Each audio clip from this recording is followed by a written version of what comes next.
Welcome my YouTube channel success की कहानी पे। आज से हम एक नया सीरीज स्टार्ट कर रहे हैं जो एसएससी जीडी का प्रीवियस क्वेश्चन जितना भी है जीके का वो स्टार्ट करेंगे। जीके और मैथ्स दोनों का स्टार्ट करेंगे। इस पर पहले जीके का स्टार्ट कर लेते हैं। एसएससी जीडी प्रीवियस जो फर्स्ट शिफ्ट डेट था 1/12/2021 में 2021 में जो एग्ज़ाम हुआ था उसका है ये। कह रहा है कि भारत में, पहला क्वेश्चन से स्टार्ट करते हैं। क्वेश्चन कह रहा है कि भारत में अनियमित जमा योजना प्रतिबंध अधिनियम वर्ष खाली स्थान में लागू किया गया था। किस वर्ष में लागू किया गया था अनियमित जमा योजना प्रतिबंध अधिनियम? तो सबसे पहले समझते हैं कि अनियमित जमा योजना प्रतिबंध अधिनियम ये लागू कब हुआ था? लागू हुआ था 2019 में। कब हुआ था? 2019 में। और किसने लागू किया था? तो अभी जो वित्त मंत्री है निर्मला सीतारमन। कौन है? निर्मला सीतारमन। निर्मला सीतारमन जो अभी के वित्त मंत्री हैं वही इन्होंने अनियमित जमा योजना प्रतिबंध अधिनियम 2019 में लोकसभा में पारित की थी और ये 2019 में लागू हो गया। नेक्स्ट क्वेश्चन कह रहा है कि अगला क्वेश्चन देखेंगे। दिल्ली सल्तनत में सैन्य कमांडरों को सौंपी गई प्रादेशिक इकाई को के रूप में जाना जाता था। किस रूप में जाना जाता था? तो दिल्ली सल्तनत में सैन्य कमांडरों को सौंपी गई प्रादेशिक इकाई को इक्ता, किसके रूप में? इक्ता प्रथा के रूप में जाना जाता है। अच्छा, इक्ता प्रथा था क्या और ये लागू कौन किया था? तो लागू किया था इल्तुतमिश। कौन लागू किया था? इल्तुतमिश। इल्तुतमिश लागू किया था। इल्तुतमिश लागू किया था। किसने लागू किया था? इल्तुतमिश ने लागू किया था। ये लागू किया था। एकता प्रथा था क्या? तो जब वो भारत पे कब्जा किया तो उन्होंने भारत को कई टुकड़ों में बांट दिया गया, यानी कई प्रादेशिक इकाइयों में बांट दिया गया। जैसे अभी हम लोगों को कैसे स्टेट बाय स्टेट बांट दिया गया भारत को, उसी तरह इन्होंने स्टेट के रूप में बांट दिया। और उस स्टेट को जो बांटने का प्रक्रिया है उसको क्या कहा? एकता। क्या कहा? एकता। यानी जितने भी प्रदेश को बांटा गया उसको कहा क्या? एकता। एकता कौन लागू किया था? कौन लागू किया था? इल्तुतमिश लागू किया था। कौन लागू किया था? इल्तुतमिश लागू किया था। अच्छा, नेक्स्ट क्वेश्चन देखिएगा। नेक्स्ट क्वेश्चन कह रहा है कि निम्नलिखित में से कृष्ण नदी की एक सहायक नदी कौन सी है? तब प्रायद्वीपीय भारत का दूसरी सबसे बड़ी नदी जो है वो है कौन? कृष्णा नदी है। कौन है? कृष्णा नदी प्रायद्वीपीय भारत की। प्रायद्वीपीय भारत की दूसरी सबसे बड़ी नदी जो है कृष्णा नदी, जो दक्षिण में बहती है। कौन कहाँ बहती है? दक्षिण में। कह रहे हैं इसकी सहायक नदी कौन है? तो एक तो इसकी बहुत सारी सहायक नदियां हैं, तब इसने जो ऑप्शन दिया है वो है घाट प्रभा। कौन है? घाट प्रभा। इसकी और बात किया जाता है एक माल प्रभा भी। कौन है? माल प्रभा भी एक नाम है नदी का जो इसकी सहायक नदी है। घाट प्रभा, माल प्रभा सब इसी की सहायक नदी है। और एक डेल्टा भी बनाती है। क्या करती है? डेल्टा भी बनाती है ये नदी। अच्छा, नेक्स्ट क्वेश्चन की बात किया जाए तो क्या होगा? नेक्स्ट क्वेश्चन कह रहा है कि 2020 में पुरस्कार के लिए पुरस्कार राशि 7.5 लाख की राशि से बढ़ाकर 25 लाख कर दी गई। तो देखिए, सबसे पहले जो पुरस्कार मिलता था, यानी कि 2020 से पहले जो भी पुरस्कार मिलता था, सबसे हाईएस्ट पुरस्कार जो पैसा मिलता था वो 7.5 लाख ही मिलता था किसी भी पुरस्कार, किसी भी खेल में। लेकिन जब ये 2020 में बढ़ा दिया गया तो 7.5 लाख से इसको 25 लाख कर दिया गया।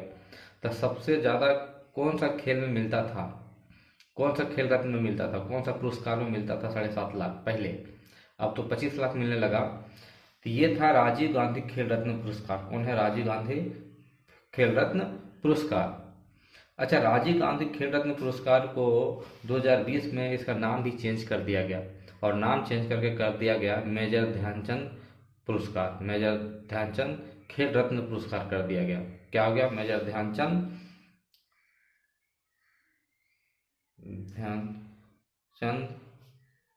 खेल रत्न पुरस्कार कर दिया गया। मेजर ध्यानचंद खेल रत्न पुरस्कार कर दिया गया। अच्छा, अब बात करें कि द्रोणाचार्य लाइफ टाइम मिलता है एक मिलता है आपका नियमित श्रेणी में, एक मिलता है लाइफ टाइम में। द्रोणाचार्य दो तरह का मिलता है, एक मिलता है लाइफ टाइम में, एक मिलता है नियमित श्रेणी में। क्या मिलता है? नियमित श्रेणी में मिलता है। अच्छा, द्रोणाचार्य लाइफ टाइम में दिया जाता है 15 लाख। कितना दिया जाता है इसमें? 15 लाख दिया जाता है। अच्छा, इसमें कितना दिया जाता है? नियमित में दिया जाता है 10 लाख।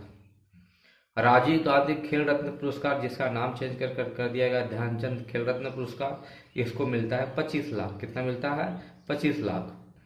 और अर्जुन पुरस्कार में कितना मिलता है? तो ये मिलता है कितना? इसमें भी मिलता है 15 लाख। कितना मिलता है? 15 लाख। अर्जुन खेल में 15 लाख, द्रोणाचार्य लाइफ टाइम में 15 लाख, और द्रोणाचार्य नियमित श्रेणी में कितना मिलता है? 10 लाख। नेक्स्ट क्वेश्चन है कि सेबी का मुख्यालय निम्नलिखित में से किस शहर में है? तो सेबी का मुख्यालय है मुंबई में। सेबी की स्थापना 30 अप्रैल कब हुआ था? 30 अप्रैल को हुआ था। कब हुआ था? 30 अप्रैल 1988 को इसका स्थापना हुआ था। सेबी का मुख्यालय है मुंबई में। इसकी स्थापना 30 अप्रैल 1988 में की गई थी। अच्छा, नेक्स्ट क्वेश्चन है, शिशुओं में जन्म के समय निम्नलिखित में से कौन सी हड्डी नहीं पाई जाती है? एक जानुका नाम का हड्डी है जो शिशुओं में नहीं पाई जाती है जन्म के समय जानुका नाम की एक हड्डी है जो बच्चे में नहीं पाई जाती है। अच्छा, बात किया जाए तब बच्चे में हड्डियों की संख्या कितना होता है? तो 300 होता है। और वयस्क में 206 की बात किया जाए। कह रहा है अगला क्वेश्चन, निम्नलिखित में से कौन सा फूल रात में खिलता है? तो रात में नहीं कहा जाता है कि एंजल्स आया, एंजल्स आई। तो एंजल्स ट्रांपेट जो रात में खिलती है एक फूल, उसी का नाम है एंजल्स ट्रांपेट। क्या है? एंजल्स ट्रांपेट। ये वाला ऑप्शन होगा क्या? ए नंबर। अच्छा, नेक्स्ट क्वेश्चन देखिएगा। नेक्स्ट क्वेश्चन कह रहा है क्या?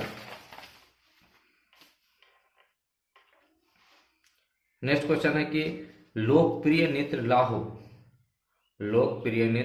लाहो किस भारतीय राज्य से संबंधित है? किस भारतीय राज्य से संबंधित है? तो ये है कहाँ से? मेघालय से। कहाँ से? मेघालय से। लाहो किस भारतीय राज्य से संबंधित है? तो मेघालय से। मेघालय में एक लोकप्रिय नृत्य है, नृत्य मतलब डांस करने वाला, जो ये कहाँ का है? मेघालय का।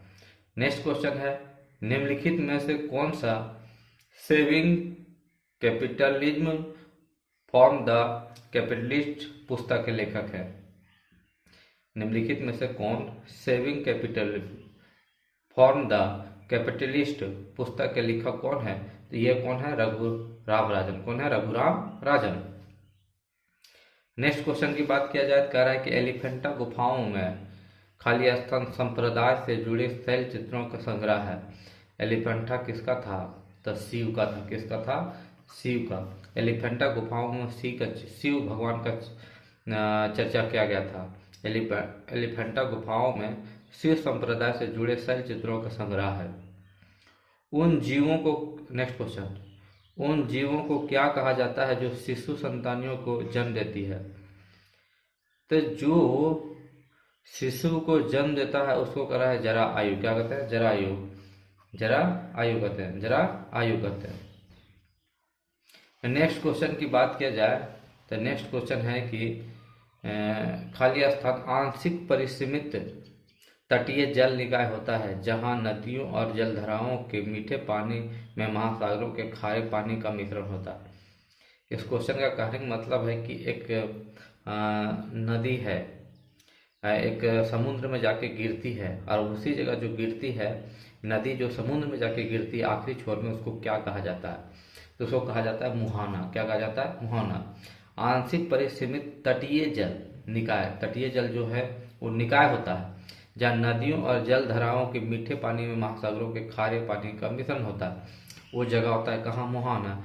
जहाँ कोई नदी समुद्र में गिरती है या फिर मिलती है उसको कहते हैं मुहाना। क्या कहते हैं? मुहाना। नेक्स्ट क्वेश्चन है, निम्नलिखित में से कौन सा ग्रामीण परिवारों को प्रत्यक्ष ऋण सहायता प्रदान नहीं करता? तो देखिए, जो भी ऋण बड़ा ऋण है, कभी कभी क्या होता है भारत सरकार चलाता है। अब भारत सरकार के अंतर्गत आता है वित्त मंत्री। कौन आता है? वित्त मंत्री। इन्हीं का हक है कि किसी को ऋण दे देना, माफ कर देना, ये लागू करते हैं तो कर देते हैं। उसी तरह कह रहा है कि ग्रामीण परिवारों को प्रत्यक्ष अप्रत्यक्ष और प्रत्यक्ष होता है, नहीं प्रत्यक्ष। जैसे हो गया कि हम आप हमसे पैसा मांगे, हम आपको डायरेक्टली दे दिए पैसा तो हो गया प्रत्यक्ष, लेकिन हम अपने दोस्त के माध्यम से आपको दिलाए तो हो गया अप्रत्यक्ष। दिए हम लेकिन दिलवाए किससे? दोस्त से दिलवाए तो हो गया कौन? अप्रत्यक्ष। लेकिन कह रहा है कि डायरेक्टली जो वित्त मंत्री नहीं देती है, कौन देती है? वित्त मंत्री नहीं, वित्त मंत्रालय नहीं देता है, ग्रामीण परिवारों को प्रत्यक्ष ऋण सहायता प्रदान नहीं करता है। नेक्स्ट क्वेश्चन है आपका, कह रहा है कि भारत के संविधान के निम्नलिखित प्रावधानों में से कौन सा प्रावधान संसद के साधारण बहुमत द्वारा संशोधित किया जा सकता है? भारत के संविधान के निम्नलिखित प्रावधानों में से कौन सा प्रावधान संसद के साधारण बहुमत द्वारा संशोधित किया जा सकता है? तो ये देखिए, भारत के संसद द्वारा, तो संसद में गण पूर्ति कितना है? तो 1/3 भाग, जितना भी लोकसभा में उपस्थित है उनको 1/3 भाग से अगर पारित कर दिया जाता है किसी भी विधेयक को तो वो पारित हो जाता है। तो वही कहता है संसद में गण पूर्ति कितना होता है? 1/3 भाग। क्या होता है? 1/3 भाग। चलिए, थैंक यू देखने के लिए वीडियो, आगे बने रहिएगा, इसी तरह सारा प्रीवियस क्वेश्चन करेंगे।